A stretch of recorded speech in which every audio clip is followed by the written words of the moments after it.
Bonjour à toutes et à tous, ravi de vous retrouver sur Le Média pour Le Récap, votre rendez-vous quotidien d'actualité. Du lundi au jeudi, on revient sur un sujet sans filtre et sans langue de bois. Le Récap, c'est l'une de nos 4 nouvelles quotidiennes que j'ai le plaisir de vous présenter.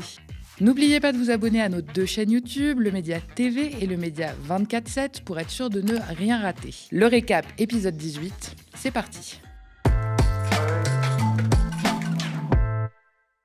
Le ramadan s'est terminé ce week-end en France. Le mois sacré pour des millions de musulmans et aussi pour les islamophobes. Pour eux, c'est un peu le pic d'activité annuel. À côté, la grande chasse au burkini en été, c'est détente. Chez eux, pas question de se priver de nourriture, c'est même plutôt l'inverse. Un gavage façon sud-ouest, sauf que c'est nous les oies. On n'en peut plus, ils nous rendent malades, mais ça ne s'arrête jamais. Il n'y a qu'à lire le tweet d'Alice Cordier, influenceuse d'extrême droite et chef de file du collectif Némésis, qui a profité de l'Aïd pour estimer qu'il y a trop de musulmans en France et que ça ne peut pas marcher. On frôle déjà l'indigestion. Pendant ce mois de mars 2025, la machine à polémique islamophobe a fonctionné à plein régime. On ne nous a rien épargné. Les classiques débats sur le voile sont revenus sur le devant de la scène. Les femmes musulmanes ont-elles le droit ou non de dissimuler leurs cheveux pour faire du sport ? Après tout, le mois dernier, c'était aussi le 8 mars, la journée internationale du droit de la femme. Ça aurait été dommage de rater cette occasion pour ne pas stigmatiser un peu plus les femmes musulmanes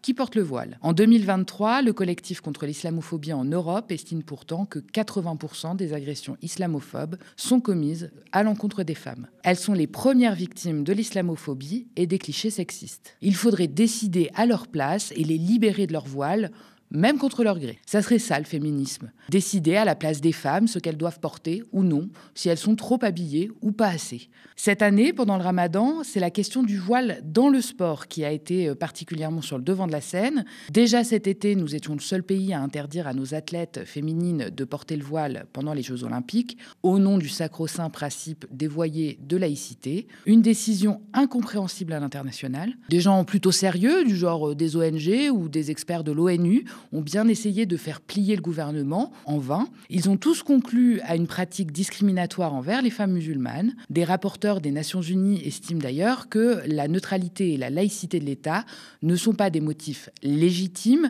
d'imposition de restriction des droits à la liberté d'expression et à la liberté de religion ou de conviction. Rien à faire, le gouvernement n'est jamais revenu sur sa décision, aussi discriminatoire soit-elle. Les JO de Paris sont passés, mais la droite a décidé d'aller plus loin dans cette voie. Les Républicains ont déposé un projet de loi qui vise à interdire le port du voile dans les compétitions sportives, y compris dans le sport amateur. Ce texte a, sans grande surprise, été très largement voté au Sénat, à majorité de droite, et il sera bientôt examiné à l'Assemblée, mais il est déjà au cœur de débats médiatiques incessants. Le gouvernement a d'ores et déjà apporté son soutien à ce texte, quelques voix de ministres ont bien tenté d'apporter un peu de nuance sur le sujet, mais ont très vite été sommés de s'aligner sur la position défendue par le Premier ministre François Bayrou. Darmanin et Retailleau, les tic-et-tac réactionnaires de la justice et de l'intérieur, ont pesé de tout leur poids pour que Bayrou tranche en faveur du texte. Darmanin a même été jusqu'à faire du chantage à la démission, c'est dire si la question l'anime. Ce mardi matin, surprise, le chef des députés de la droite républicaine, Laurent Wauquiez, a pressé François Bayrou d'inscrire le texte à l'agenda des députés. Et contre toute attente, le chef du gouvernement a brutalement changé d'avis, estimant qu'il ne faut pas stigmatiser nos 9 millions de compatriotes musulmans.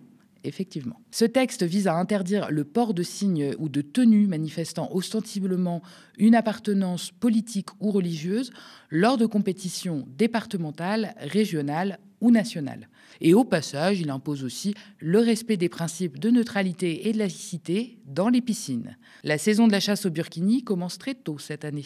Jusqu'à présent, ce sont aux fédérations sportives que revient le choix de leur règlement, mais au fil des années, le ministère des Sports les a poussés à faire évoluer les lignes. Le football interdit par exemple le port du voile en compétition, tandis que le handball ou l'athlétisme l'autorisent. Au total, ce sont seulement 14 fédérations délégataires sur 81 qui ont choisi d'interdire le hijab en compétition ces dernières années.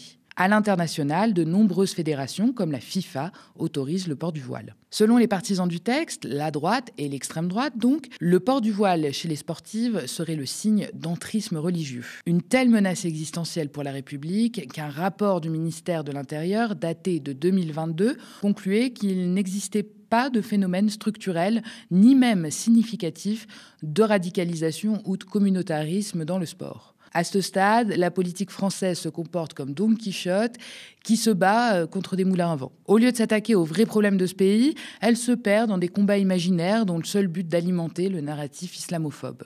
Les musulmans, et plus généralement les Arabes, seraient les responsables de tous les maux de ce pays. Comme toujours, on peut compter sur Bruno Retailleau, ministre de l'Intérieur, pour nous abreuver de ses mensonges et de son racisme. Il n'en a pas loupé une pendant ce mois de Ramadan. En plus d'être ministre de Macron, il est en pleine campagne pour prendre la tête des Républicains. Autant dire qu'il est à 2 doigts du surmenage. Et dans cet agenda surchargé, bon prince, il a quand même trouvé quelques heures pour répondre à l'invitation du lobby pro-israélien Elnet, qui a organisé un rassemblement intitulé « Pour la République, la France contre l'islamisme ». Ça donne le ton. Le ministre de l'Intérieur s'est lâché, offrant toute son islamophobie décomplexée aux participants. Il n'a pas manqué cette belle occasion de promouvoir encore une fois la loi contre le voile dans le sport. Je voudrais au passage saluer les sénateurs qui sont devant moi, qui ont voté courageusement un texte au Sénat pour interdire le voile dans les compétitions sportives. Je vous le dis, le voile n'a rien à faire dans les compétitions sportives, bien évidemment. Parce que le sport, c'est comme la République. Le sport, c'est plus que le sport. Ça doit être un sanctuaire. Ça fait que quelques mois que nous avons tourné la page de l'olympisme. Mais l'article 50, vous le connaissez peut-être ou non, de la charte de l'olympisme, proscrit précisément tous les signes ostentatoires. Parce que le sport, c'est ce lieu, c'est cette grammaire universelle où on peut communier, quelles que soient les origines et quelles que soient les religions ou les croyances. Vive le sport et donc à bas le voile, bien sûr. Toute ressemblance entre ce ministre et l'extrême droite n'est pas fortuite. C'est au contraire savamment cultivé. Elle permet d'ailleurs au RN d'aller encore plus loin dans cette position, très tranquillement. Puisque le gouvernement fait le travail pour interdire le voile dans le sport, l'extrême droite peut matraquer ces éléments de langage. Chenu, Bardella ou Le Pen l'ont dit et répété. Pour eux, il faut tout bonnement exclure le voile de l'espace public. Mais attention, chacun fait ce qu'il veut chez lui, précise la clique Le Pen. Trop aimable. Dans leur société idéale, les femmes musulmanes pourront rester enfermées chez elles. Comme toujours, ces prétendus grands libérateurs des femmes cachent leur islamophobie derrière le principe de laïcité. La sacro-sainte séparation de l'Église et de l'État qui impose la neutralité religieuse de l'État et pas aux usagers, mais qui assure aussi aux citoyens la liberté de pratiquer ou non une religion sans entrave. C'est ce principe qu'a dégainé Bruno Retailleau pour ne pas participer au traditionnel repas de rupture du jeûne à la Grande Mosquée de Paris. Un rendez-vous que tous ses prédécesseurs ont honoré. L'année dernière, c'était Gérald Darmanin, alors locataire de Beauvau, qui s'y était rendu. Même Macron avait accompagné Gérard Collomb en 2017 à l'événement. Cette année, le ministre de l'Intérieur et des cultes, a donc refusé l'invitation au motif que la dimension religieuse de l'événement est contraire au principe de laïcité qu'il serait tenu de respecter.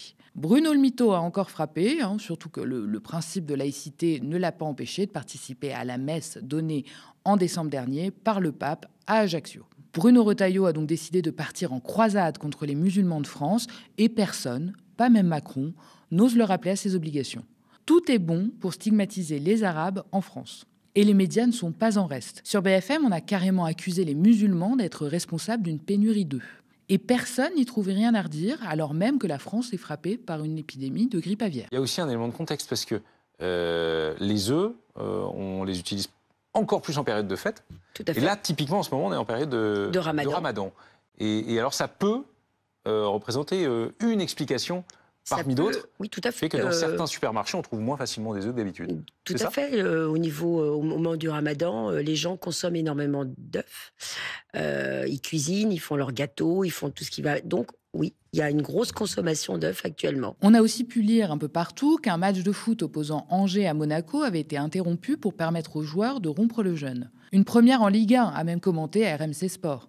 Immédiatement, les réactions vont bon train. L'idée que les joueurs prennent 1 minute pour manger une date et boire un peu d'eau défrise la droite. Face à un tel drame, Laurent Wauquiez et François-Xavier Bellamy interpellent la ministre des Sports et demandent à la FFF de réagir. Et on débat encore et encore sur les plateaux télé. Bref, beaucoup de bruit pour rien. L'interruption du match à la 13e minute a eu lieu pour raison médicale. Certains joueurs en ont juste profité pour s'hydrater et reprendre des forces. Rien de très exceptionnel dans le cadre d'une compétition sportive, Ramadan ou pas. Ce narratif de l'interruption pour blessure est bien moins intéressant pour certains. Il ne convient d'ailleurs pas du tout à Europe 1, média de Bolloré, qui préfère continuer à polémiquer en pleine conscience sur la prétendue rupture du jeûne. C'est une première, je le rappelle pour nos auditeurs, dans un match de foot professionnel. Dans le foot amateur, ça arrive souvent. Voilà, exactement. Ça, c'était un match de Ligue 1, voilà, donc match de Ligue 1 officiel entre effectivement Angers et Monaco. Alors la Fédération française dément effectivement en disant qu'il y a eu une blessure qui a provoqué un rafraîchissement des joueurs. Mais ça arrive comme par hasard à 19h15, c'est-à-dire pile poil au moment de la rupture du jeûne, Paul Melun. Oui, non, l'histoire de la blessure, c'est une fausse histoire, évidemment. Ne soyons pas hypocrites, et la justification qu'on vient d'entendre est assez éloquente.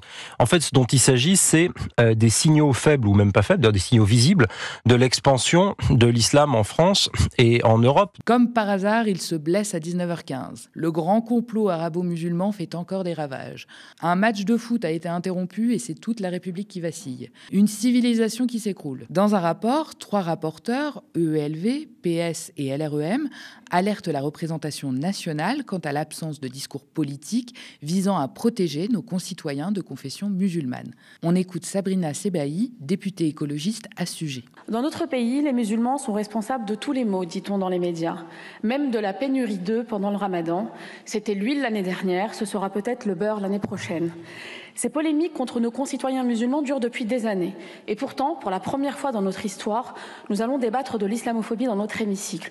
C'est une victoire qui laisse un goût amer, celui d'une absence totale de volonté politique, ou plutôt celui d'une volonté assumée de masquer cette réalité qui touche pourtant plus de 5 millions de nos concitoyens, des Français de papier comme diraient certains. Le ramadan est terminé, mais il y a fort à parier que nos compatriotes musulmans ne connaîtront pas de répit. L'islamophobie est devenue le sport national et il ne connaît malheureusement aucun arrêt de jeu.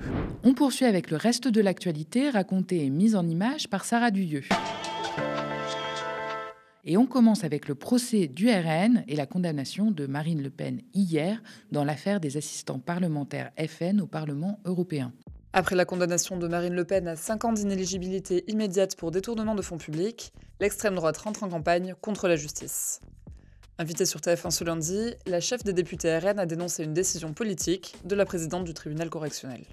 En France, dans le pays des droits de l'homme, des juges ont mis en place des pratiques que l'on croyait réservées au régime autoritaire.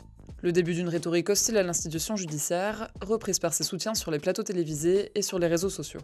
Il s'agit d'une négation pure et simple de l'état de droit.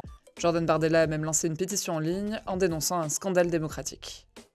Marine Le Pen a reçu le soutien des figures nationalistes du monde entier, le Premier ministre hongrois Viktor Orban, le porte-parole de Vladimir Poutine Dimitri Peskov, le leader de la Ligue italienne Matteo Salvini, ou encore l'administration Trump. Les 3 magistrats qui ont rendu le jugement sont désormais ciblés par des attaques personnelles. Le Conseil supérieur de la magistrature, qui s'exprime rarement, dénonce une grave remise en cause de l'indépendance de l'autorité judiciaire. On poursuit avec la loi narcotrafic dont le vote a eu lieu à l'Assemblée nationale. Isolement carcéral, création d'un parquet spécialisé, mesures répressives, les députés ont adopté ce mardi la proposition de loi sénatoriale contre le narcotrafic à 436 voix contre 75, après 7 jours de débat tendu. Le texte, durci par les ministres Gérald Darmanin et Bruno Retailleau, prévoit notamment la création d'un dossier coffre qui contiendra des informations sur l'enquête inaccessibles aux avocats des narcotrafiquants pour protéger les enquêteurs et informateurs, et la mise en place d'un régime d'isolement carcéral très strict pour les narcotrafiquants. La gauche dénonce des mesures attentatoires aux droits de la défense et aux libertés fondamentales. Monsieur Darmanin a annoncé la création de son nouveau régime de détention à l'isolement sur le modèle des quartiers de haute sécurité, supprimés par Robert Badinter il y a plus de 40 ans. Alors que la Commission nationale consultative des droits de l'homme qualifie l'isolement prolongé de torture blanche, le seul résultat sera de rendre les individus complètement fous et d'empêcher leur réinsertion. Le gouvernement doit désormais convoquer une commission mixte paritaire pour que les sénateurs et les députés s'accordent sur une version commune du texte. Son adoption définitive est prévue pour fin avril. On termine avec l'actualité internationale. Emmanuel Macron et son homologue algérien Abdelmadjid Tebboune veulent renouer leurs relations. Après des mois de tension, la France et l'Algérie renouent le dialogue. Emmanuel Macron a échangé par téléphone ce lundi avec le président algérien Abdelmadjid Tebboune. Dans un communiqué commun, ils ont déclaré vouloir reprendre la coopération sécuritaire et migratoire. Les deux présidents sont convenus que la force des liens, en particulier humains, unissant la France et l'Algérie, les intérêts stratégiques et de sécurité respectifs des deux pays, les défis et crises auxquels l'Europe, la Méditerranée et l'Afrique étaient confrontés, exigeait le retour à ce dialogue d'égal à égal. Les deux pays traversent depuis juillet 2024 une crise diplomatique. Les motifs de tension s'enchaînent, la question de la souveraineté du Sahara occidental, l'incarcération de l'écrivain Boualem Sansal, l'affaire des influenceurs, les expulsions d'Algériens sous OQTF et l'attentat de Mulhouse commis le 22 février par un ressortissant algérien. Les deux présidents se sont aussi mis d'accord sur le principe d'une rencontre prochaine, mais la reprise de leur relation reste suspendue à plusieurs enjeux, notamment la libération de Boualem Sansal. Merci d'avoir regardé cette nouvelle édition du Récap. N'hésitez pas à nous laisser vos impressions en commentaire si vous nous regardez sur YouTube ou via email si vous nous regardez à la télé. Continuez à nous soutenir et abonnez-vous à partir de 5 € par mois ou devenez même sociétaire de notre coopérative. Rejoignez-nous dès maintenant sur soutenez.lemediatv.fr. Abonnez-vous aussi à nos 2 chaînes YouTube, Le Média TV et Le Média 24/7, pour ne rien louper de nos nouveaux programmes. Très bonne soirée sur Le Média.